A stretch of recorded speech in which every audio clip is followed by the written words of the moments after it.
आइए जानते हैं कन्याओं का हमारे जीवन में कितना योगदान है। भारत देश में बेटियों का कितना योगदान है। कन्यादान का फल क्या है। बेटियां साधारण नहीं है। जो लोग ये मानते हैं कि बेटियां साधारण हैं, ये व्यासपीठ उनको अपनी दृष्टि से तुच्छ समझती है। जिनके घरों में बेटियां हैं उनके जीवन में धन संपत्ति का भले थोड़ा अभाव हो जाए, लेकिन उनके जीवन में कभी भी किसी प्रकार की शांति का अभाव नहीं हो सकता है। बेटियों की महिमा कम नहीं है। आज वर्तमान में 3-4 बेटियां जिस घर में हो जाए तो उसके परिवारीजन उसको हे दृष्टि से देखते हैं। कैसे शादी करेंगे इतनी बेटियों की, कौन से कर्म किए थे जो बेटी आ गई। अरे नहीं भाई, इतनी टेंशन मत लो शादी की। बेटियां अपना भाग्य लेकर के पैदा होती है स्वयं। और क्या कहूं, बेटा भले आपकी बात ना माने, लेकिन रात को 11 बजे रात को आओगे, 1 बजे रात को आओगे, और अगर कहो बेटी थोड़ा चाय बनाना, तो बेचारी सो रही होगी और सोते सोते उठ के किचन में जाएगी और आपके लिए चाय बना के लेके आएगी। कहां तक महिमा का वर्णन करूं। जब तक मायके में रहती तब तक मायके की चिंता, और जब ससुराल चली जाती तब भी मायके की चिंता लगी रहती। कहीं ऐसा तो नहीं मेरे बाबूजी को कोई परेशानी तो नहीं है, कोई समस्या तो नहीं है। दिन रात फोन करती रहती, बाबूजी ठीक तो है, बढ़िया तो है। ये बेटियों की महिमा है। एक बेटी ऐसी हुई जिसने त्रैलोक्य में अपने बाप का नाम कर दिया, जगत जननी सीता मैया। कोई जानता है सीता के भाई का नाम?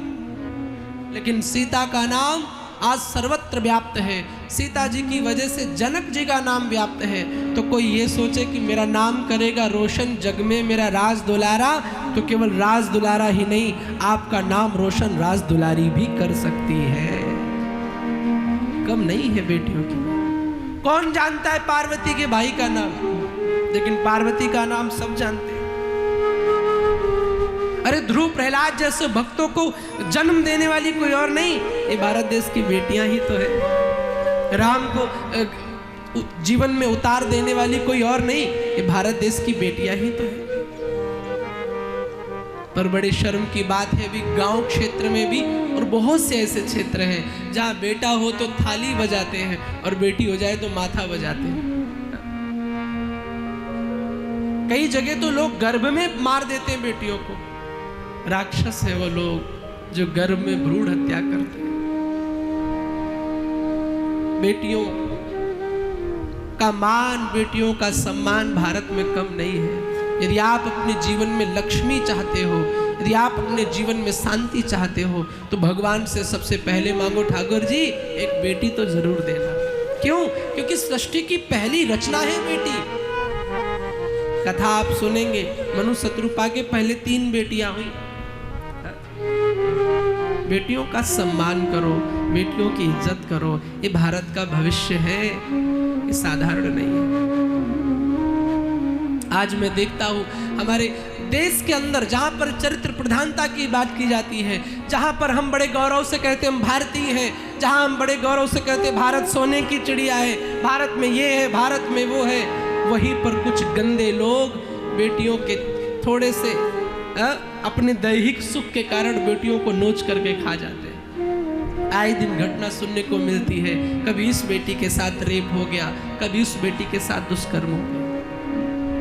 ऐसे लोगों को मैं तो व्यासपीठ से निवेदन करूंगा, मुझे ऐसे वचन तो नहीं बोलने चाहिए, पर मैं कहता हूं ऐसे लोगों को बीच चौराहे पर लटका करके जला देना चाहिए जो बेटियों के सम्मान में पीछे रहे। कन्या पूजन केवल मत करो। नवरात्रि आए तो एक थाली में जलेबी और एक चंदन का टीका ले लिया, 10 रुपया ले लिया, ऐसे सम्मान नहीं चाहिए। असल में सम्मान चाहते हो तो उनकी इज्जत का सम्मान करो, उनकी जीवन की परेशानियों को देखो, वो असल सम्मान है। केवल नवरात्रि आई, अभी देखा होगा आपने, वो लोग भी कन्या पूजन कर रहे हैं जो गिद्ध जैसे नोचना चाहते हैं बेटियों को। केवल आप अपने कर्मों में लाओ। मैं रोज कहता हूं शिवानंद से कुछ आपको मिलने वाला नहीं है, मैं बस आपको सत्य और धर्म से जोड़ने आया हूं। ए मेरे प्यारे भारत देश के वासियों, कन्या पूजन से कल्याण नहीं होगा, कन्या के सम्मान से कल्याण होगा। ऐसे लोगों को बिल्कुल कन्या पूजन का अधिकार नहीं है। और मैं इस संस्था से भी निवेदन करूंगा, ऐसे लोगों से धन भी ना ले जो लोग बेटियों पर कुदृष्टि रखते हो। ये भारत का भविष्य, देवियां हैं ये। कन्यादान कोई साधारण नहीं है।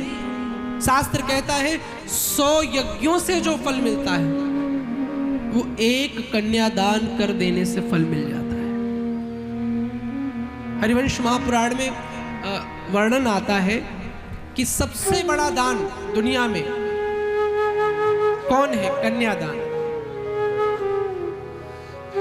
और कन्यादान हम सभी लेते हैं, जिनके बेटे हैं वो भी लेते हैं, दूसरे की बिटिया लेते हैं। तो बोलो, जब हम दूसरे की बेटी लेंगे तो हम ऋणी हुए कि नहीं हुए? जब सबसे बड़ा दान कन्यादान है और हमारे बेटे हैं, हमने दूसरे की बेटी ली तो हम ऋणी हुए, तो वो ऋण कैसे उतारेंगे? तो बोले कन्यादान करके। जिनकी अपनी है वो अपनी का करें ना, अपनी का भी करें, साथ में सामाजिक रूप से भी जहां हो रहा हो वहां करें, और जिनके नहीं है वो तो जरूर करें कन्यादान। भगवान अग्नि पुराण में कहते हैं कन्यादौ ब्रह्मलोक भाग। जो कन्यादान करता है वो डायरेक्ट ब्रह्मलोक का वासी होता है। एक कन्यादान का फल है। कन्यादान की इतनी महिमा है कि जिस समय वर का पैर धुला जाता है, शादी में जो वर होता है उसका पैर धुला जाता है, तो यत् फलम पुष्करम कार्तिक्याम ज्येष्ठ पुष्करे तत्फलम वराणाम पाद शौचनो। जो फल पुष्कर और काशी पुष्कर में कार्तिक और ज्येष्ठ के महीने में गौदान करने से मिलता है, जो वो ही फल केवल वर के चरण धुल देने से मिल जाता है। अब आप सोचिए, केवल वर के, और सोचिए जब बेटी के कन्यादान में हम सहयोग करेंगे। अब ये इसलिए सोचो, शिवानंद कह रहे हो कि भाई ये बाबा तो कन्याओं का विवाह कर रहा, तो मांगने के चक्कर में। अरे तुम्हारे देने से हम कोई भिखारी साधु नहीं है। हम बार बार कहते हम तुम्हारे कल्याण की बात कर रहे हैं, कोई जरूरी नहीं तुम हमें दो। इस चक्कर में मत कहना कि सोचना कि शिवानंद जी अपने लिए बोल रहे हैं। हमें ही नहीं चाहिए, जहां पर भी कन्यादान हो रही हो आप वहां सहयोग करो, पर आओ तो इस क्षेत्र में, आप करो तो सही। मैं वैसा महाराज नहीं हूं कि दान के नाम पे सिर्फ मुझे चाहिए। नहीं भैया, रखो, मेरे राम जी की कृपा होगी तो सब मिलेगा। मुझे चिंता, मुझे मांगना उनसे है, दुनिया से नहीं। मुझे उससे मांगना है, क्योंकि दाता एक राम, भिखारी सारी दुनिया। मैं आपके कल्याण की बात कर रहा हूं, आपके लिए बोल रहा हूं। दान करो तो अपने कल्याण के लिए। किसी को देने से सोचो कि वो आप महान बन गए, नहीं। जब आप किसी को दान करते हैं तो आपके ही घर का धन शुद्ध होता है। और बिना दान किया गया धन या तो डॉक्टर के घर जाता है, या तो कोर्ट में जाता है, या तो मदिरा में जाता है। आप देखो, जैसे कुएं के अंदर जमा हुआ जल गंदा हो जाता है, जब तक उसमें से जल निकाला ना जाए टंकी में। अब तो कुआं बंद हो गए, टंकी में अगर पानी भर दो 1 महीने तक, बोलो साफ रहेगा या गंदा रहेगा? गंदा हो जाएगा, निकालना पड़ता है। ऐसे भी धन की शुद्धि के लिए प्यारे, दान तो सर्वोपरि है, दान तो आपको करना ही पड़ेगा। इसलिए कन्याओं के किसी भी कार्य में आगे आए, कन्यादान में आगे बढ़े और अपने जीवन को महान बनाए, कृतार्थ बनाए। ये बेटियां भारत का भविष्य, और केवल दान से ही नहीं। आज बड़ी बड़ी मंचों पर बात की जाती है, भारत में एकता आ जाए, भारत में समरसता आ जाए, सब एक हो जाए। कब एक होंगे? जब बड़े बड़े अमीर घर के लोग छोटे छोटे गरीब घर की कन्याओं का हाथ थामेंगे। पर हम तो कथा में सुन लिए महाराज, बस अपनी बहू लाएंगे तो लेवल से लाएंगे, लेवल की, अपने लेवल की। तो क्यों बात करते हो फिर समाज में बराबरी की? क्यों बात करते हो समाज में समरसता की? बड़े बड़े मंचों पर सिर्फ भौंकने के लिए बने हो? नहीं नहीं नहीं, नहीं। वास्तव में समाज में बराबरी लाना चाहते हो तो छोटे छोटे गरीब घरों की कन्याओं को बड़े घरों में विवाह करो ना, तब मजा आएगा। तब भगवान भी देखेंगे तो प्रसन्न हो जाएंगे, वाह अरे आज तुमने मुझे विदुर की याद दिला दी, आज तुमने मुझे शबरी की याद दिला दी। भगवान राम वनवासी क्यों हुए? रावण को मारने के लिए? अरे नहीं भाई, भगवान राम रावण को मारने जाते तो चतुरंगिनी सेना लेकर के जाते। संतों के सम्मान के लिए वनवासी हुए? बोले नहीं, संतों के सम्मान के लिए जाते तो राम जी यज्ञ कर लेते अयोध्या में। अरे तो भैया राम वनवासी क्यों हुए? कहा सबरी वनवासी होती न जो, तो राम हुना बनते वनवासी, राम हुना बनते वनवासी।